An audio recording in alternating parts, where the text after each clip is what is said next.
ایسا کمیشن بنائیں جس کا پہلا سوال ہو کہ دیکھیے وہ مے فیئر کے فلیٹس جو ہیں، آپ اور کلپس یہاں پہ چلاتے رہتے ہیں، میں آپ سے یہ ایک آپ سے بھی اور میں آپ سے بھی کہوں گا، 1999 میں ایک ٹم سیباسٹین جو کہ ہارڈ ٹاک کرتے تھے BBC پہ، آج کل کوئی اور کرتے ہیں، انہوں نے حسن نواز کا ایک انٹرویو کیا ہوا ہے، جی بالکل، وہ آپ چلا دیں اور پھر دیکھ لیں کہ آج جو حکومت کہہ رہی، حکومت کیا، بیچاری حکومت تو بدنام ہو رہی ہے، جو خاندان کہہ رہا ہے اور پورا خاندان بھی نہیں کہہ رہا. سر پھر وہ ایک کلپ نہیں، ہمیں 3 چلانے پڑیں گے. پہلا کلپ جو ہے وہ چھوٹے بھائی کا ہے جو کہہ رہے ہیں کہ ہم نے مے فیئر کے اپارٹمنٹس جو ہیں وہ کرائے پہ لیے ہوئے ہیں اور 3 مہینے، ہر 3 مہینے کے بعد پاکستان سے ان کا کرایہ آتا ہے. پھر اس کو آپ فاسٹ فارورڈ کرتے ہیں تو پھر ایک وقت ہے جو ثنا بچا کے ساتھ شاید مریم نواز صاحبہ بیٹھی ہیں اور وہ کہہ رہی ہیں کہ میری اور میرے خاندان والوں کی کوئی جائیداد باہر نہیں ہے، میری تو یہاں پہ بھی نہیں ہے. پھر تیسرا کلپ بھی چلانا پڑے گا جو 2016 والا ہے،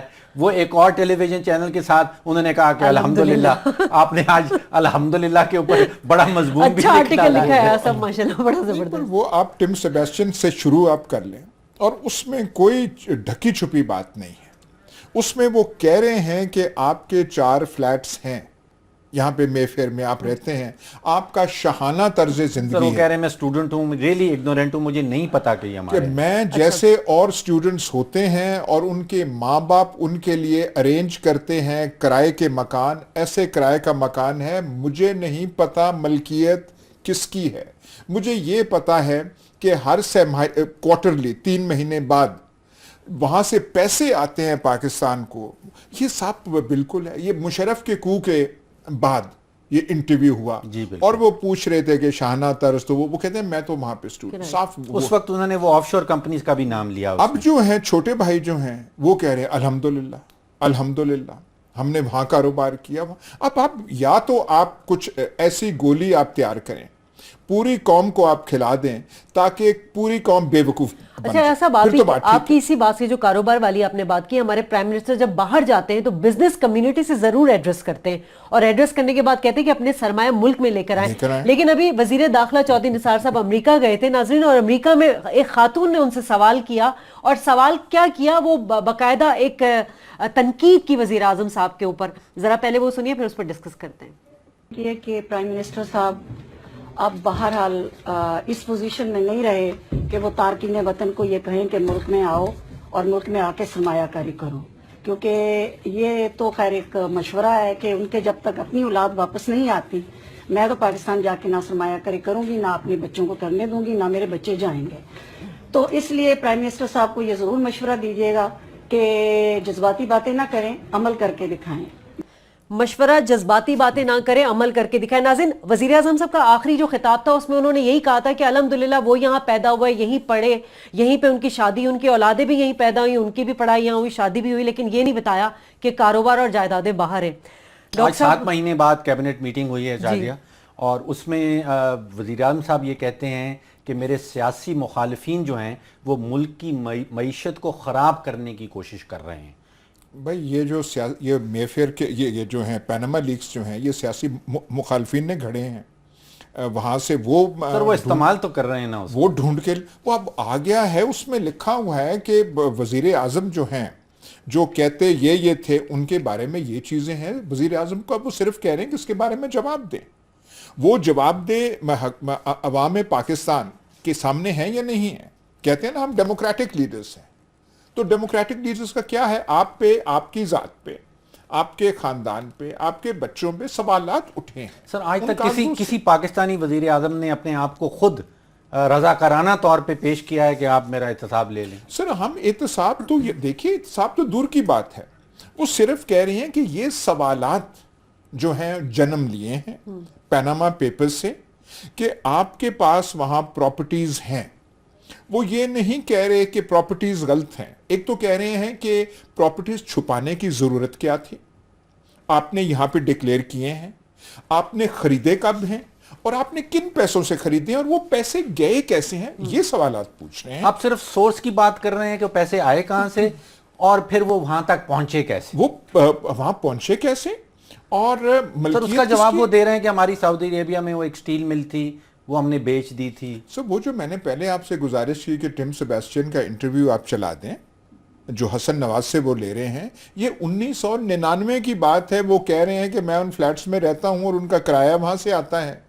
جو 1999 میں کرائے پہ رہ رہے ہیں ان فلیٹس پہ، جو چھوٹے بھائی ہیں حسین نواز، وہ کہہ رہے ہیں کہ ہم نے پتہ نہیں 2005 میں 6 میں اتنا کاروبار کیا، اتنی پوری وہ جو مٹل صاحب ہیں جو سب سے سٹیل بیرن ہیں ہندوستان میں، ان کی پوری جو ایمپائر ہے وہ اتنا منافع نہیں کما سکی جتنی کہ ان کی سٹیل مل نے سعودی عرب میں ایک سال میں 2 سال میں پیسہ کمایا.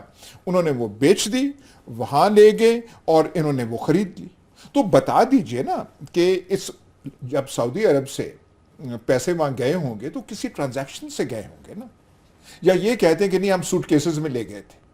جیسے اصغر خان کیس میں آئی ایس آئی کے افسران نے ایک لمبی فہرست ہے نون لیگ کے سیاستدانوں کو بریف کیسز میں ان کے گھروں پہ جا کے کہا تھا کہ یہ آپ کے لیے عطیہ ہے، الیکشن کے لیے وہ لسٹ پڑی ہوئی. آپ کا اشارہ ہوا ایان علی کی طرف تو نہیں ہو رہا سوٹ کیسز میں نہیں وہ بتائیں نا. یا تو اگر وہ کہہ سکتے ہیں کہ دیکھیے ہم نے 2005 6 7 میں اتنا منافع کمایا سعودی عرب میں، ہم نے یہ ٹرانسفر کیا. سعودی عرب سے لنڈن ٹرانسفر کرنا جب آپ باہر جلا وطن ہے تو وہ تو سر آپ کا سوال تو تھا کہ وہ تو 1999 سے پہلے کے اپارٹمنٹس خریدے ہوئے ہیں، اگر 2006 میں آپ نے سٹیل مل بیچی ہے پھر بھی وہ سورس تو آپ کو وہ سورس کیا ہے؟ یہ آپ کہہ رہے ہیں اس سارے سورس کو، اس ساری تاریخ کو یہ بھول رہے ہیں. اچھا سر، اگر کمیشن کے اوپر کمپرومائز نہیں ہو پائے گا، جیسے آپ کہہ رہے ہیں کہ بہت زیادہ فرق ہیں، ان کو پہلے دل نکالنا پڑے گا اور پھر پتہ نہیں کتنے اور حربے کرنے پڑیں گے، وزیر اعظم نواز شریف صاحب کے پاس پھر اب آپشنز کیا بچ جاتی ہیں؟ دیکھیے ایک تو ہے کہ سٹیٹس کو جیسا پرانا نظام چل رہا ہے، ان کی چاہت یہی ہوگی، ان کی کوشش یہی ہوگی کہ ایسے ہی چلتا رہے. پھر ان کے پاس ایک اور آپشن ہو سکتی ہے کہ پی ایم ایل این کے اندر سے کوئی تبدیلی کے لے آئیں، کسی اور کو پی ایم ایل این کے اندر سے وزیر اعظم بنا دیں، جیسے کہ پارلیمانی جمہوری ممالک میں ہوتا ہے، یا پھر اسمبلی ڈیزالو کر کے نئے الیکشن کی طرف چلے یہ جائیں. تو ڈاکٹر صاحب میں آپ سے بار بار کہہ چکا ہوں کہ آج مثال کے فرض کر لیجئے آج سارے کے سارے فرشتے جو ہیں آسمان سے آ کے پی ایم ایل نون کے ممبران بن سکتے، اقتدار ان کو بھی منتقل نہیں ہوگا، رہے گا تو جہاں پہ ہے. سر یہ سٹیٹس کو تو مینٹینیبل نہیں ہے. تو سر دیکھیے اب 9 تاریخ کو اور نام آ جائیں گے، پینما پیپرز تو پچھلے تو آپ ابھی ایک اور کلپس آپ چلاتے ہیں تو وزیر اعظم کی تقریر کے آپ چلا لیں، ان کا لہجہ، ان کا زور، ان کا وہ کہنا کہ میں گیدڑ بھپکیوں سے ڈرنے والا نہیں ہوں اور ہم ترقی کی راہ پہ گامزن ہیں، اس سے آپ کو کوئی شائبہ ہوتا ہے، دور سے بھی شائبہ ہوتا ہے کہ کچھ نرمی کی بات ہو رہی ہے، کوئی کمپرومائز کی بات ہو رہی ہے. وہاں تو کچھ بھی نہیں ہے. ایاز صاحب یہ اسی بات کو کنٹینیو کریں گے کیونکہ اب 2 مئی کو بھی ہم دیکھ رہے ہیں کہ اپوزیشن متحد ہو گئی ہے، ان کا اجلاس ہے، وزیر اعظم صاحب نے اس کو دیکھتے ہوئے کیا اسٹریٹجی بنائی ہے، اس پر بات کریں گے اس بریک کے بعد.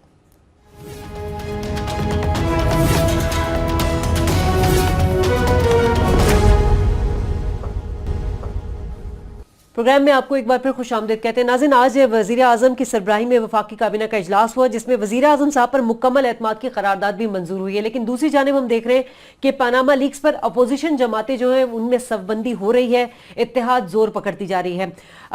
ایاز صاحب اب جس طرح ہم دیکھ رہے ہیں کہ رابطے مشاورتیں بہت زیادہ ہو رہی ہیں تو کیا یہ ایک پاور پریشر بلڈ کرے گا وزیر اعظم صاحب کے اوپر؟ نہیں، پہلے تو آپ یہ اس پہ غور کیجئے نا کہ کابینہ کی جب میٹنگز ہوتی ہیں وہ نارمل بزنس ڈسکس ہوتا ہے جو سامنے ہوتا ہے، اس میں آپ یہ اعتماد کے ووٹ کہاں پہ دیتے ہیں یا اس کو آپ کو ضرورت کہاں محسوس ہوتی ہے؟ وزیر اعظم کو تسلی دی جا رہی ہے. اب 7 مہینے بعد پیناما لیکس کا ایک فائدہ ہوا ہے کہ کابینہ 7 مہینے کے بعد تو چلیں جو ہے اس کی ایک باقاعدہ فارمل میٹنگ ہو گئی ہے، پر پہلے ہی آپ کہتے ہیں ہمیں کیبنٹ آپ کی ہے، ایک پارٹی کی ہے، تو آپ کو اس ایکسرسائز میں جانے کی ضرورت کیا؟ تو یہ بھی ایک علامت ہے کہ حالات جو ہیں ٹھیک نہیں ہیں، اور نہ صرف ٹھیک نہیں ہیں بلکہ اور بگاڑ کی طرف جا رہے ہیں. اب یہاں پہ جو اپوزیشن کی آپ بات کر رہے ہیں، دیکھیے اپوزیشن کی 1 مہینہ پہلے وہ تو پی ٹی آئی اور پیپلز پارٹی اپنی بات کرنے کے روادار نہیں تھے، اب جو ہے اس سے نزدیک آ رہے ہیں. اور جو 1977 میں اور جو 1999 میں جب اپوزیشن کا ایک grand democratic alliance Nawaz Sharif کے خلاف بنا تھا تو نوابزادہ نصر اللہ خان نے بہت ایک کلیدی کردار ادا کیا تھا، لوگوں کو اکٹھا کرنا، ان کی جو تلخ چیزیں ان کو پیچھے کرنا, منیمم کامن پروگرام پہ کہنا یار ٹھیک ہے ہمارے اختلافات ہوں گے لیکن اس پہ تو اکٹھے سر اب ہمارے پاس نوابزادہ صاحب جیسی کوئی شخصیت نہیں ہے. جو کر رہا ہے اس وقت کام وہ اعتزاز احسن ہے پیپلز پارٹی کی طرف سے. آپ دیکھیں کہ ان کا جو ہے بڑا ایک جیسے وہ ایک ایلڈر آدمی ہوتا ہے اس قسم کا وہ کر رہا ہے. میرے خیال پیپلز پارٹی میں بھی جو پریشر بنایا گیا ہے اور جو آصف علی زرداری صاحب کو بتایا گیا ہے کہ یہ آپ نے مکا اور سپورٹ کی پالیسی کی تو پہلے نقصان بہت پہنچ چکا ہے, تو پارٹی اس کی متحمل نہیں ہو سکتی. اور یہ جو مل رہے ہیں, آج شیخ رشید سے ملے ہیں, کل کسی اور سے ملے تھے, تو کوشش کر رہے ہیں کہ منیمم ایک جو بات ہے کہ پیناما لیکس کے بارے میں انویسٹیگیشن ہو اور ساری چیزیں فروئی ہیں. اس اتحاد کی ذرا نوعیت بھی جانچ لیجیے. دیکھیے Pakistan Peoples Party P T I یہ کہتی ہے کہ ہم نے نواز شریف صاحب کے احتساب سے کام شروع کرنا ہے, یہاں پہ ان کا اتحاد ہے. جب جاتے ہیں اسٹریٹ پالیٹکس کے اوپر کہ آپ باہر نکلیں گے یا نہیں نکلیں گے, وہاں پیپلز پارٹی بھاگ جاتی ہے, وہاں پاکستان تحریک انصاف اکیلی رہ جاتی ہے. دیکھیے اگر پریشر ڈالنا ہے نہیں, اس میں دیکھیے یہ کچھ دنوں کی بات ہے, یہ لیکس آئی کب ہے؟ اپریل میں آئی ہیں اور ابھی تک اپریل کا مہینہ ختم نہیں ہوا. آپ دیکھیں کہ کس پوزیشن سے پیپلز پارٹی چلی تھی. پیپلز پارٹی تو وہ پارٹی تھی جو دھرنوں کے وقت اس حکومت کی امداد اور مدد کو پہنچی تھی, اور وہ پی ٹی آئی سے تو جیسے میں پہلے کہہ چکا ہوں وہ بات کرنے کی روادار سر. یہاں ان کو ایک سیاسی اپرچونٹی تو ضرور نظر آ رہی ہے. سر آ رہی ہے, تو آپ دیکھیں پیپلز پارٹی بھی پروگریس کر رہی ہے. پروگریس کا مطلب ہے کہ اس نقطے کی طرف جا رہی ہے. اور آپ دیکھیں تو صحیح کہ مئی 2 کی میٹنگ کیسے ہوتی ہے, اس میں کیا وہ ہوتا ہے. اس میں جو خطرے کی گھنٹی ہے حکومت کے لیے, یا تو ہوتا کہ بالکل سیاسی پارٹیز اپنا جھنڈا علیحدہ گاڑ کے کھڑے ہوتے, ایسے نہیں ہو رہا, وہ کلوز آ رہے ہیں. سر پیپلز پارٹی کے اندر بھی ایک دھڑا بندی نظر آتی ہے. آپ کو رضا ربانی صاحب, اعتزاز احسن صاحب, قاہرہ صاحب ایک طرف نظر آتے ہیں, اور باقی لوگ تو باہر نکل کے ان کا ساتھ نہیں دے رہے ہیں. دیکھیے جو لیڈ جو ہے ہمیشہ چند لوگ ہی لیتے ہیں. سارے کے سارے وکلا جو تھے جب افتخار محمد چودھری کے لیے وہ جو مہم یا موومنٹ چلی تھی, سارے اس ذہن کے نہیں تھے, پر ذہن بن گئے تھے. اچھا سر, جیسے موومنٹ گرم ہوئی تو ذہن بنتے گئے. سر اس وقت پی ایم ایل این کی طرف سے یا ان کے نمائندگان کی طرف سے جتنے بھی بیانات آتے ہیں وہ سارے کے سارے پی ٹی آئی کے خلاف ہیں. کبھی کوئی بھی پیپلز پارٹی کے خلاف ایک لفظ بھی منہ سے نہیں نکالتا.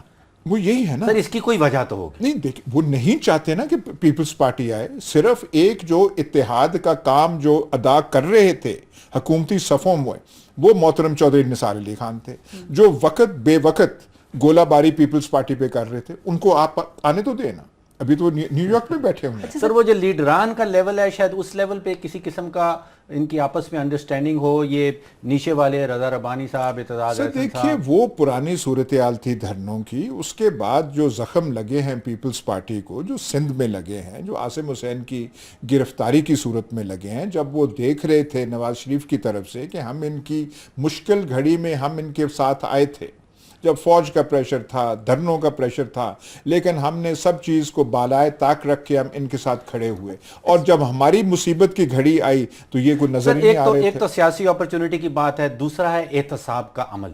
شاید پہلے پہ تو ان کا اتفاق ہو جائے, لیکن احتساب کا عمل جو پی ٹی آئی چاہتی ہے وہ تو پیپلز پارٹی برداشت نہیں کر پائے. احتساب کب ہونا ہے کب نہیں ہونا وہ تو رہ جائے گا پیچھے. اب تو جو ہے ایک جو ہے سیاسی کشمکش جو ہے وہ چل پڑی. اچھا سر, ایک سوال یہاں یہ بھی اس میں جو ایک قطع کلام میں کہہ رہا ہوں, صرف وہ پیناما لیک سامنے آ گئی ہے, پر اس کے پیچھے اب جو ہے ایک سٹرگل فار پاور کشمکش ہے. اچھا سر, پی ٹی آئی جو اب کرپشن مہم چلا رہی ہے سندھ میں, تو وہ صرف نون لیگ کے خلاف ایک لگ رہا ہے کہ ٹارگٹ کر رہی ہے. پاکستان پیپلز پارٹی کے خلاف بھی تو کرپشن. سر دیکھیے شروع ایسے ہوتا ہے, وہ بڑے ہوتے ہیں دعوے, جیسے 77 میں تھا الیکشن ریگنگ ہے, نظام مصطفیٰ ہے, فلانا ہے, لیکن ایک چیز پہ منتج ہو گئی تھی تحریک کے ذوالفقار علی بھٹو کو ہٹانا ہے.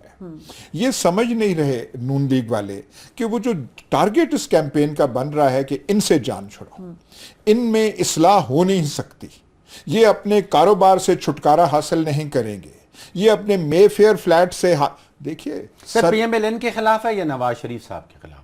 یہاں پہ معاملہ پی ایم ایل این کے خلاف ہے, نواز شریف صاحب. سر یہاں یہ دیکھیے ہماری جمہوریت جو ہے بادشاہتوں کو جنم دیتی ہے. یہ رائل فیملی کے خلاف ہے. یہ کچھ اس میں آپ کو کہیں یہ نون لیگ کے کوئی ایم ایل ایز نظر آ رہے ہیں؟ جو پارلیمنٹ بیچاری ہے وہ کہیں آپ کو نظر آ رہی ہے؟ اس کی اہمیت یا وقت آپ کو نظر آ رہی ہے؟ یہ تو رائل فیملی، اور رائل فیملی بھی سپلٹ ہے. ایک حصہ جو ہے اس لیگز کے زد میں ہے، ایک حصہ ہے جو بات ہی نہیں کر رہا. صرف شہباز شریف نے ایک دو تو ابھی بات سر وہ دوسرا والا حصہ جو ہے جمہوریت کی خاطر منظور ہو جائے گا؟ سر پتہ نہیں کسی کو، دیکھیے وہ ہاتھ، یا تو دیکھیے یہاں پہ زیرو سم گیم ہوتی ہے پاکستان میں، یا تو آپ کے پاس ہر چیز رہے گی یا کچھ بھی نہیں، یا کچھ بھی نہیں رہے. یہ کوئی نہیں، اتنی دانش یہاں پہ نہیں ہے کہ کچھ یہ کچھ لو کچھ دو کچھ یہ، ایسی کچھ بات ٹھیک ہے. اب کچھ لو دو کا وقت نکل چکا ہے. حکومت تو یہی سمجھ رہی کہ شاید معاشی ترقی کی راہ میں جو ہے وہ رکاوٹ ڈالا جا رہا ہے، لیکن وزیر اعظم صاحب صرف عوام یہ جاننا چاہتی ہے کہ آپ کے اثاثہ جات کتنے ہیں اور باہر کیسے گئے. ناظرین یہاں لیں گے ایک بریک، اور بریک کے بعد جب واپس آئیں گے تو ہم کچھ بات کریں گے حکومت سندھ کی، جہاں پر ہمیں انتظامی خلا بھی نظر آتا ہے، اور وہاں پر ہم یہ جاننے کی کوشش کریں گے کہ وہاں پر جو لگام ہے وہ کس کے ہاتھ میں. اس بریک کے بعد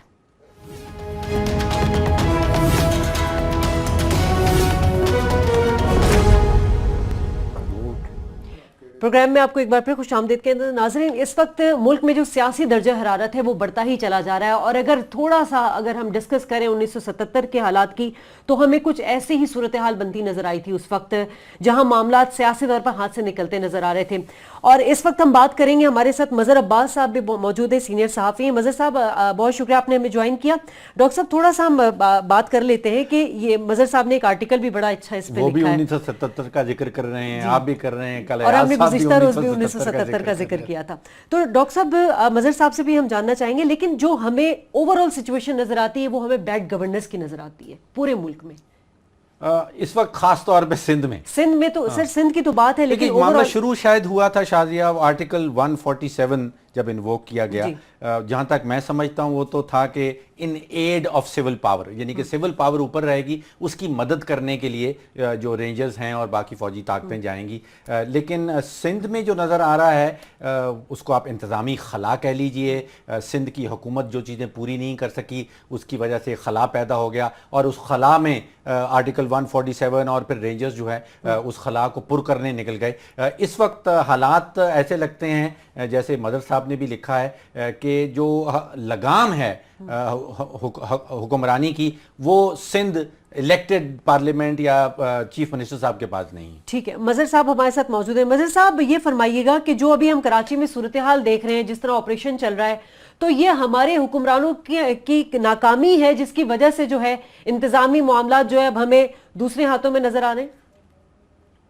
ظاہر ہے، مطلب یہ ناکامی آج کی نہیں ہے. ناکامی یعنی رینجرز کو آپ کو جب بلایا گیا تھا تب بھی پیپلز پارٹی کی گورنمنٹ تھی، اس کے بعد ایک اور پیپلز پارٹی کی گورنمنٹ آئی، ٹینیور گزر گیا، اور اس سارے پیریڈ میں آپ نے رینجرز کے پاور محدود رکھے. صرف ایک بریف پیریڈ آیا تھا جب doctor Shoaib Suddle D I G تھے اور نصیر اللہ بابر تھے، کہ آلموسٹ 95 میں اس وقت کے پولیس چیف نے گورنمنٹ کو یہ لکھ دیا تھا کہ اب رینجرز کی ضرورت نہیں ہے، پولیس نے سچویشن کنٹرول کر لی ہے.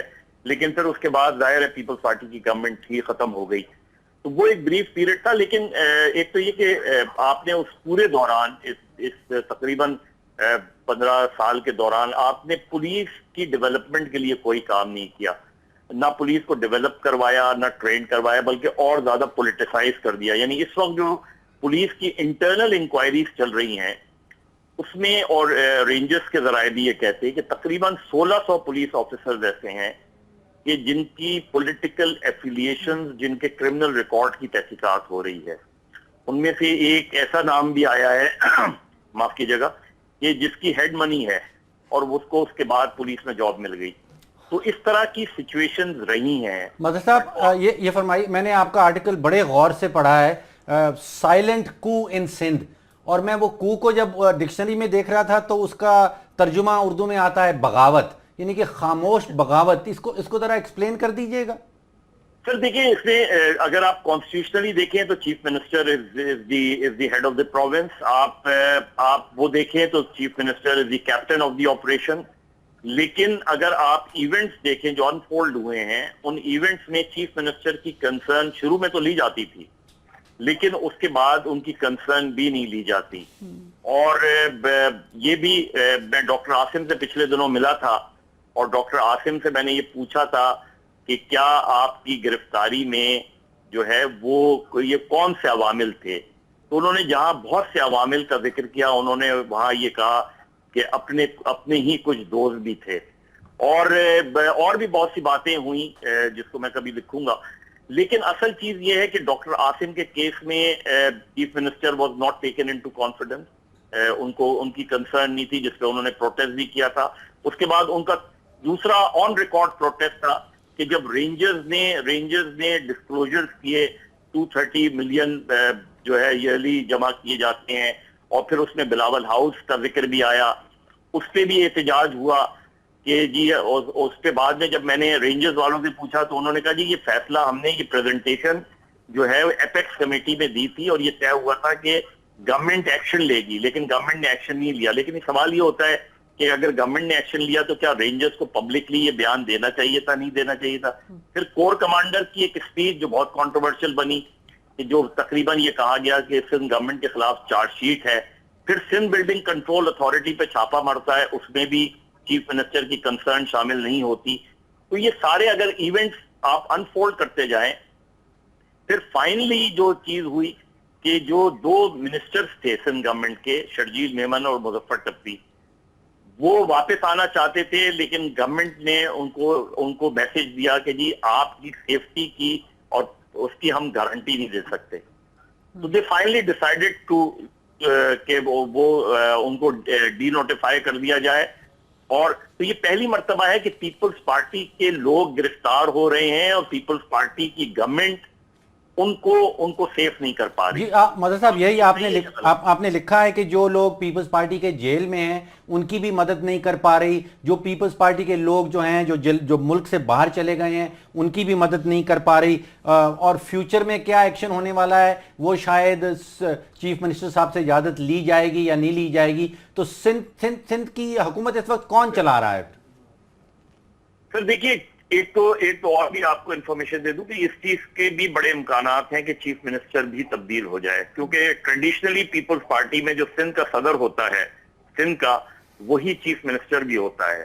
اور قائم علی شاہ سے جب کل بلاول بھٹو زرداری نے ملاقات کی تو انہوں نے ان کی خدمات پہ ان کو خراج تحسین پیش کیا, اور ساتھ میں یہ بھی کہا کہ امید ہے کہ آنے والے سے آپ تعاون کرتے رہیں گے, جو انڈیکیٹ کرتا ہے کہ شاید سندھ میں کوئی تبدیلی لانے کی طرف اشارہ بھی دے رہی ہے یہ بات. مظہر صاحب, آپ لکھ رہے ہیں کہ اس وقت چیف منسٹر صاحب کے ہاتھ میں کچھ نہیں ہے, اگر نام بدل جائے گا, کوئی نئی شخصیت آ جائے گی تو کیا وہ طاقت واپس اپنے ہاتھ میں لے آئے گا؟ دیکھیے وہ کچھ جو یہ ایکسپیکٹ کر رہے ہیں, جو صورتحال ہے اس میں تو مجھے نہیں لگتا, کیونکہ میں نے اگر اس میں یہ لکھا ہے کہ جو پچھلی 2-3 میٹنگ ہوئی ہیں کراچی آپریشن کی, وہ آرمی چیف نے جس کو پریزائڈ کیا, اس میں ڈی جی رینجرز نے جا کے بریفنگ دی, تو اس میں captain was not invited in that meeting. تو یہ جو سچویشنز ہیں یہ ساری انڈیکیشن یہ چیف منسٹر سے شاید اس طریقے سے نہیں کریں, لیکن جو بلاول بھٹو کا اپنا ویژن ہے وہ یہ کہ وہ ان کے بقول شاید نیا آدمی جو ہے وہ زیادہ اسرٹیو ہو, اور جس میں نام مراد علی شاہ صاحب کا اسٹرانگلی آ رہا ہے. اور مراد علی شاہ صاحب جو ابھی کمیٹی بلاول نے بنائی ہے اس میں مراد علی شاہ صاحب اس کمیٹی کے ممبر ہیں, لیکن جو پرابلم آ رہی ہے وہ مخدوم جمیل الزما کی طرف سے آ رہی ہے, جو سروری جماعت کے سربراہ ہیں اور جنہوں نے بڑا اسٹرانگلی آبجیکٹ کیا ہے کہ ان کے بقول سروری جماعت کو وہ سربراہی ملنی چاہیے تھی جو مخدوم امین فہیم جس کے صدر تھے وہ اب زرداری صاحب خود بن گئے ہیں. تو پیپلز پارٹی کے پاس اس وقت جو ہے مخدوم کے پاس کوئی عہدہ نہیں ہے پیپلز پارٹی کا, تو اگر ان کی گریونسز نہیں مانی گئی تو شاید مخدوم جمیل الزما پیپلز پارٹی سے اپنا راستہ جدا کر لیں گے, لیکن مخدوم بذات خود تقسیم ہو رہے ہیں. مظہر صاحب, ایپیکس کمیٹی کا بھی آپ نے ذکر کیا. ایپیکس کمیٹی کا جو اوریجنل ماڈل تھا وہ تو سویلین اور فوجی قیادت مل بیٹھتی تھی اور پھر کوئی فیصلہ سازی کرتی تھی. سر اب بھی وہی ہے, ٹیکنیکلی اب بھی وہی ہے, لیکن 2-3 میٹنگ ایسی ہوئی ہیں کہ جس میں جو ہے چیف منسٹر نہیں گئے, لیکن ابھی بھی ٹیکنیکلی تو ایپیکس کمیٹی ایسی ہی ہے کہ جیسے چیف منسٹر, لیکن جس طرح میں نے کہا کہ کچھ ایکشنز ہوتے ہیں اس پہ آبجیکشن کیا جاتا ہے تو پھر ایپیکس کمیٹی میں اس کو ایڈریس کر لیا جاتا ہے. لیکن بہت سی چیزیں ایسی ہو رہی ہیں کہ جس سے سندھ گورنمنٹ تھوڑی سی نروس ہے. اسی لیے آپ دیکھیں کہ پہلی مرتبہ پیپلز پارٹی میں کہ ایون مسٹر زرداری جو ہے وہ خود بھی آتے ہوئے ریلکٹنٹ ہیں, ورنہ ایک زمانہ تھا جب مختار ایوان جو پیپلز پارٹی پنجاب کے لیڈر ہوا کرتے تھے, ان کو پنجاب میں وارنٹ جاری دیے گئے تو سندھ نے ان کو پناہ دیتی تھی. بہت بہت شکریہ مظہر عباس صاحب, آپ ہمارے ساتھ موجود ہیں. ایاز صاحب, ہم سندھ کی اگر بات کریں تو سندھ کے کپتان کے ہاتھ سے جو معاملات ایک سال میں نکلے اور جس طرح ہم نے رینجرز کو مضبوط سے مضبوط تر ہوتے ہوئے دیکھا, تو کیا لگتا ہے سر کہ اس کی پیشین گوئی آصف زرداری صاحب نے کی تھی اور شاید نواز شریف صاحب سے شیئر بھی کی تھی. دیکھیے, پر میں جو ہے نا اس کو آپ تھوڑے بڑے تناظر میں آپ دیکھیں نا کہ ملک میں کیا ہو رہا ہے. آپریشن شروع ہوتا ہے ٹی ٹی پی کے خلاف فاٹا میں, اور اس کے بعد اس کا جو رخ ہے جب وہاں پہ تھوڑی سی کامیابی ہوتی ہے تو وہ کراچی کی طرف جاتا ہے, اور کراچی میں ایک دم پیپلز پارٹی کی طرف نہیں آتا. وہ لیاری سے شروع ہوتا ہے, لیاقت آباد جاتا ہے 9-0, اور اس کے بعد پیپلز پارٹی کی طرف آتا ہے, اور یہ سارا کچھ ہو گیا. اس کے بعد پہلے صرف دہشت گردوں کی طرف تھا, بھٹا خوروں کی طرف تھا, پھر وائٹ کالر کرائم کی طرف بھی اور آیا. کراچی کی صورتحال میں تبدیلی بھی آئی, وہ سب مانتے ہیں. وہاں کراچی کے رہنے والے جو ہیں, تاجر طبقہ, بزنس کمیونٹی, سارے مانتے ہیں. اس کے بعد آپریشن کا رخ ہوتا ہے پنجاب میں, اور یہاں پہ آ کے مزاحمت ہوتی ہے, یہاں پہ ریزسٹنس ہوتی ہے کہ ہم یہ نہیں کرنے دیں گے, ہم یہ نہیں کرنے دیں گے, اور ایک دم پیناما لیکس کا دھماکہ ہوتا ہے. ٹھیک.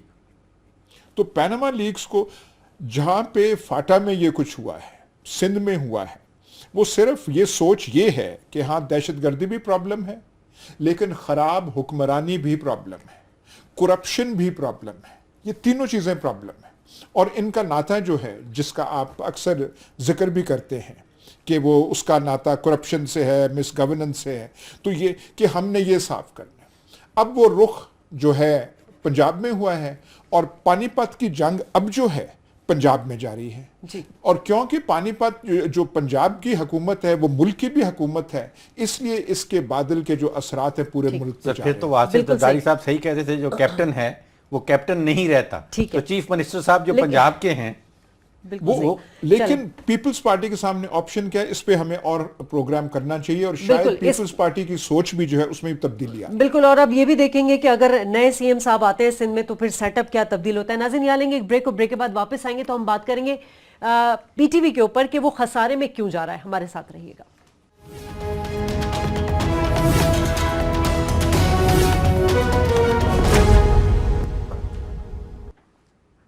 پروگرام میں آپ کو ایک بار پھر خوش آمدید کہیں گے. ناظرین, پاکستان ٹیلی ویژن جو کہ ایک سرکاری ادارہ ہے, لیکن دوسرے جو سرکاری اداروں کا حال ہے اسی طرح ہم یہاں پر بھی دیکھ رہے ہیں کہ یہاں پر بھی خسارہ ہے. خسارے کی کیا وجوہات ہے اس پر تو بات کریں گے, لیکن ڈاکٹر فاروق سلیم نے ایک پریزنٹیشن تیار کی, پہلے وہ دیکھتے ہیں. ناظرین, مالی سال 2011-12 میں پاکستان ٹیلی ویژن نے 9.5 کروڑ روپے کا منافع دکھایا.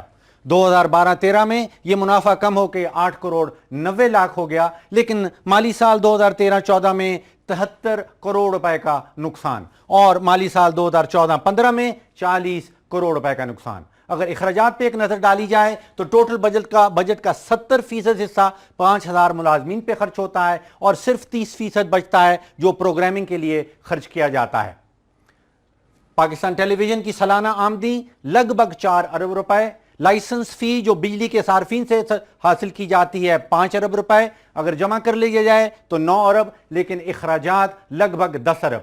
مطلب یہ ہوا کہ اگر 5 ارب روپے کی لائسنس فی جو کہ بجلی کے صارفین سے حاصل کی جاتی ہے, اگر یہ نہ ہو تو پاکستان ٹیلی ویژن آج بینکرپٹ ہو جائے گا. ناظرین, آپ نے پریزنٹیشن دیکھی. ڈاکٹر صاحب, 2013 میں تو خسارہ اتنا نہیں تھا, لیکن جب سے یہ حکومت آئی تو خسارہ بڑھ گیا. اس کی کیا وجہ؟ 2012-13 میں تو منافع میں تھا, کوئی 8 کروڑ 90 لاکھ کا پروفٹ ہے.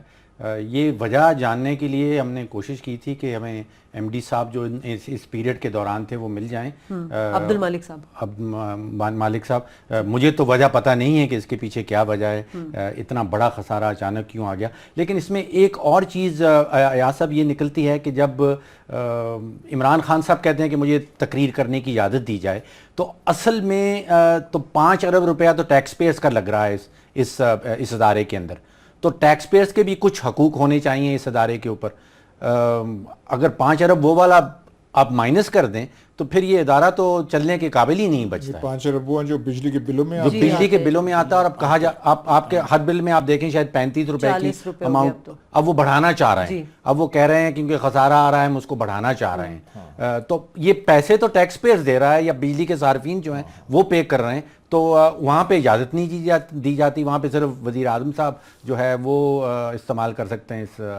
پر مجھے اندازہ نہیں تھا کہ خسارہ جو ہے اتنا زیادہ ہے اور اتنی لاس میں جا رہی ہے پی ٹی وی. یہ جو آپ نے 2 سالوں کی بات کی ہے سر 2 سالوں میں جمع کر لیں تو 1 ارب سے اوپر نکل جاتا ہے خسارہ. تو سر یہ نواز حکومت کیا وجہ ہے کہ یہاں پر بھی کرپشن اور یہ ساری چیزیں؟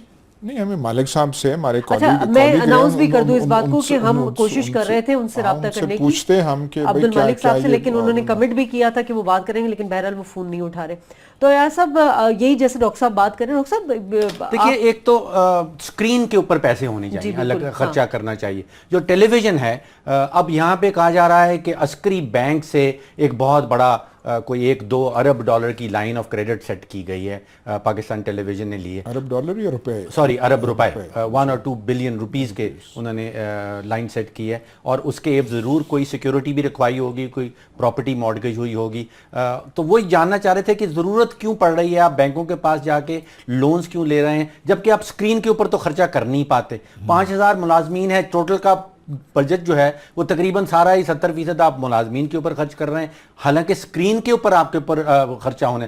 وہ جو اندر سے رینوویشن وغیرہ بے شمار ہوئی ہیں پچھلے کچھ مہینوں میں پی ٹی وی کے دفاتر کے اندر اور ان کے اسٹوڈیوز کے اندر, لیکن وہ اسکرین پہ کچھ نظر نہیں آ رہا. پروگرامز بھی آپ کہتے ہیں کہ سارے وہ باہر سے خریدتے ہیں. یہ 5000 ملازمین جو ہیں یہ اپنے پروگرام بھی نہیں پیدا کر پا رہے. آپ کو یاد ہوگا ایک زمانے میں ساری پروگرامنگ جو ہے وہ پی ٹی وی خود کیا کرتا تھا. حالانکہ ایک ہی چینل تھا, اسٹیٹ کنٹرول تھا, ملٹری گورنمنٹ ایوب خان کے زمانے میں شروع ہوئی تھی, لیکن اس کی کارکردگی کتنی اچھی تھی. اور خاص کر کے انٹرٹینمنٹ کے شعبے میں جو ڈراماز وغیرہ تھے اور میوزک پروگرامز تھے جو شروع میں وہ اتنے اعلیٰ پائے کے ہوتے تھے. تو پتہ نہیں, تو ایک کوئی تنظیم نو کی ضرورت ہے سر. وہ برٹش براڈ کاسٹنگ کارپوریشن کی طرح, جیسے وہاں پہ انہوں نے حکومت سے اس کا کنٹرول اٹھا کے پارلیمنٹ کو دے دیا, یہاں پہ بھی کسی قسم کی ریفارم, کسی قسم کی کہاں بی بی سی, کہاں پیناما لیکس, کہاں برٹش پارلیمنٹ, یہ چیزیں کہاں سے یہاں پہ آ جائیں گی. اس کا آپ میرے خیال کافی عرصے تک آپ یہ جو ہے سوچ جو ہے یہ بالکل ترک کر دیں کہ یہاں پہ. سر امید تو رکھ سکتا ہوں نا میں. کیا وجہ ہے سر کہ ہمارے ادارے جو پہچان بنے ہوئے تھے ایک وقت میں, پی آئی اے کو لے لیں آپ, اسٹیل ملز کو لے لیں آپ, اب یہ پی ٹی وی تھا, ان کا بیڑا غرق کر دیا گیا. اور ایسے لوگ کر رہے ہیں سر جن کا اپنا کاروبار بہت زبردست چلتا ہے. ہاں مطلب اتنا زبردست چلتا ہے کہ آپ بے شمار پراپرٹیز بھی خرید سکتے ہیں دنیا. وہ جو پہلے جنریشنز تھے پاکستان کے بننے کے بعد, میرے خیال ان میں صلاحیت وغیرہ ٹیلنٹ زیادہ تھی, ان کی ٹریننگ کہیں اور ہوئی تھی, ان کی سوچ کا جو شیپ ہے وہ کہیں اور سے آئی تھی. تو وہ جب میرے خیال ہے وہ جب ان کا اثر وہ جاتا رہا ہے تو یہ جو ہم زوال کی طرف ہے. لیکن بالکل بات تو ٹھیک ہے کہ ہم کر سکتے ہیں اس چیز کو. بالکل صلاحیت تو یہاں موجود ہے. آئی تھنک ایک تو انیبلنگ انوائرمنٹ نہیں ملتا, ایک تو آپ میرٹ کو کبھی اوپر ہی نہیں آنے دیتے. اگر میرٹ کے بیسس پہ اپوائنٹمنٹس ہوں اور ترقی دی جائے تو باقی اتنے پاکستان میں ٹیلی ویژن چینلز چل رہے ہیں, کوئی 7-8 درجن کے قریب اور ٹیلی ویژن اسٹیشنز چل رہے ہیں, تو یہ کیوں نہیں چلایا جا بالکل یہ چلایا بالکل جا سکتا ہے اگر نیت بھی ہو ڈاکٹر صاحب اور سنجیدگی بھی ہو. بہرحال ڈاکٹر فاروق سلیم آپ کا بہت شکریہ, ایاز صاحب آپ کا بہت شکریہ. ناظرین شازیہ خان کو اس پروگرام سے اجازت دیجیے. اللہ نے کے پاس.